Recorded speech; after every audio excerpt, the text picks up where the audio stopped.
ஒரு சில கிராமங்களில் பார்த்தீங்கன்னா, அந்த கிராமத்தோட எல்லை பகுதி அப்படி இல்லைன்னா அந்த கிராமத்தோட மையப்பகுதியில் யாராலுமே பயன்படுத்தப்படாத கைவிடப்பட்ட நிலையில் ஒரு கோட்டையோ ஒரு வீடோ இல்லை ஒரு பங்களாவோ இருப்பது கண்டிப்பாக வழக்கமாக இருக்கும். ஏன் நம்ம சின்ன வயசில் கூட இந்த மாதிரியான நிறைய கதைகளை தாண்டி வந்திருப்போம். நம்ம ஊர்லேயே இருக்கிற ஒரு பாழடைந்த வீட்டை பற்றி கண்டிப்பாக ஒரு சில கட்டுக்கதைகள் இருக்கும்.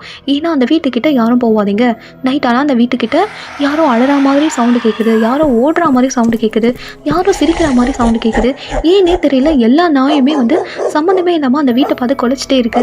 இந்த மாதிரியான கதைகளை நம்ம நிச்சயமாக கேட்டிருப்போம் இல்லையா? இந்த மாதிரியான ஒரு பேய் கதைகள் கைவிடப்பட்ட நிலையில் இருக்கக்கூடிய ஒரு இடத்தை சுற்றி வரது அப்படிங்கிறது இயல்பான ஒன்று தான். ஆனால் நம்ம இந்திய அரசாங்கத்தின் கீழ் செயல்படக்கூடிய தொல்லியல் துறையே ஒரு இடத்துக்கிட்ட ஒரு போர்டு வச்சுருக்குறாங்க. என்ன அப்படின்னா, இந்த இடத்துக்கு சூரிய அஸ்தமனத்துக்கு பிறகு சூரிய உதயத்துக்கு முன்னாடி பார்வையிடுவதற்கு யாருக்குமே அனுமதி கிடையாது அப்படின்னு சொல்லிட்டு, ஒருவேளை இதை மீறினீங்க அப்படின்னா சட்ட ரீதியாக நடவடிக்கை எடுக்கவும் அதிகாரம் இருக்குது அப்படின்னு சொல்லிட்டு இந்திய அரசாங்கமே அறிவித்த ஒரு இடம் ஒன்று நம்ம ராஜஸ்தான் மாநிலத்தில் இருக்குது. இன்னைக்கு இந்த காணொலியில் அந்த இடத்தை பற்றி தான் நம்ம பார்க்க போகிறோம். வாங்க பார்க்கலாம்.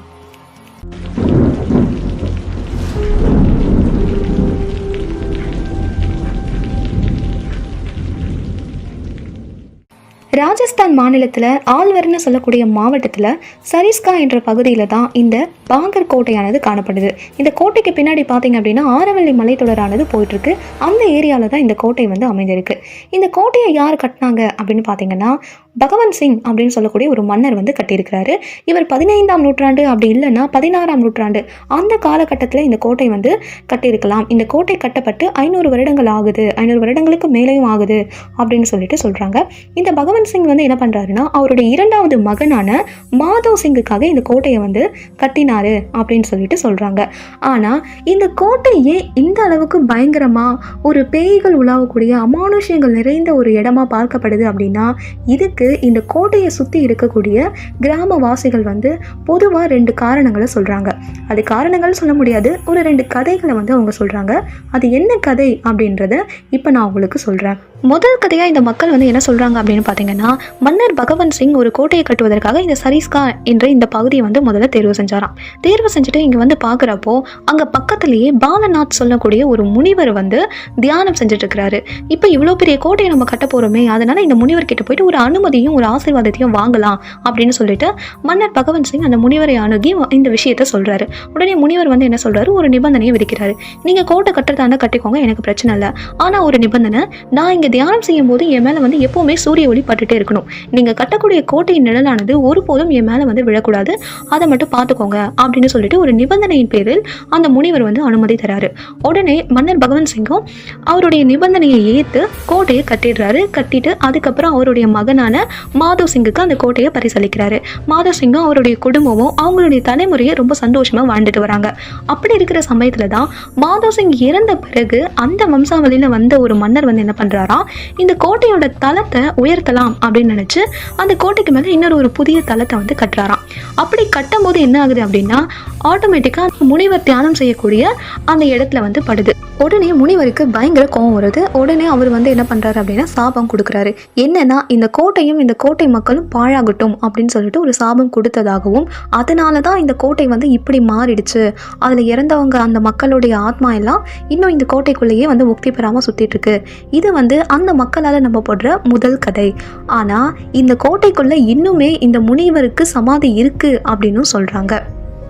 2வது கதையை என்ன சொல்கிறாங்க அப்படின்னு பார்த்தீங்கன்னா, அந்த கோட்டைக்குள்ளே ஒரு அழகான இளவரசி வாழ்ந்துட்டு வந்தாங்களாம். அவங்க பேர் ரத்னாவதியாம். அவங்க எந்த அளவுக்கு அழகு அப்படின்னா, ஒரு தடவை அவங்களுடைய அழகை நம்ம பார்த்துட்டோம்னு சொன்னால் அன்னைக்கு முழுக்க அவங்கள பற்றி மட்டுமே நம்ம பேசிகிட்டு இருப்போமா. அந்த அளவுக்கு ரொம்பவே ஒரு அழகு பொருந்திய இளவரசியாக அவங்க இருந்திருக்கிறாங்க. இதனாலேயே நிறைய ஆண்கள் அவங்க மேலே காதல் வயப்பட்டு அவங்கள திருமணம் செஞ்சுக்கணும் அப்படின்னு சொல்லிட்டு ஆசைப்பட்டாங்களாம். அப்படி இருக்கிற சமயத்தில் அந்த ஊரில் வாழ்ந்துட்டு வந்த சிங்கியான சொல்லக்கூடிய ஒரு மந்திரவாதியும் இந்த இளவரசியை ஒரு தடவை பார்த்துருக்காராம். அதனால் இளவரசி மீது காதல் வயப்பட்ட அந்த மந்திரவாதி இளவரசியை எப்படியாச்சும் அடையணும் அப்படின்னு சொல்லிட்டு நினைச்சிருக்கிறாரு. இதனால அவர் என்ன பண்றாருன்னா, ஒரு வசிய மருந்தை தயார் பண்ணி அதை ஒரு வாசனை திரவியம், அதாவது பர்ஃப்யூம்னு சொல்லுவோம்ல, அந்த பர்ஃப்யூம்ல கலந்து இளவரசி கிட்ட கொடுக்கும்படி ஒரு பணிப்பெண் கிட்ட கொடுத்துருக்கிறாரு. இந்த விஷயத்தை தெரிஞ்ச அந்த பணிப்பெண் என்ன பண்றாங்கன்னா, இளவரசி கிட்ட மொத்த உண்மையும் சொல்லிடுறாங்க. உடனே கோபம் கொண்ட அந்த இளவரசி அந்த வசிய மருந்தை தூக்கி ஒரு பாறை மேல அடிக்கிறாங்க. அந்த வசிய மருந்தோட வேலை என்னன்னா, அதை யார் உபயோகிக்கிறாங்களோ அவங்க அடுத்த நிமிஷமே மந்திரவாதியை தேடி ஓடி வருவாங்களாம். இவங்க வந்து என்ன பண்ணிட்டாங்கன்னா அதை பாறை மேலே அடிச்சிட்டாங்க இல்லையா. உடனே அந்த பாறையானது உருண்டோடி வந்து மந்திரவாதி இருக்கக்கூடிய இடத்துக்கு வந்து அப்படியே மந்திரவாதி மேலே ஏறிடுச்சு. இதனால் பாறைக்கு அடியில் மாட்டிக்கிட்டு மந்திரவாதி ரொம்ப வேதனைப்படுறாராம்.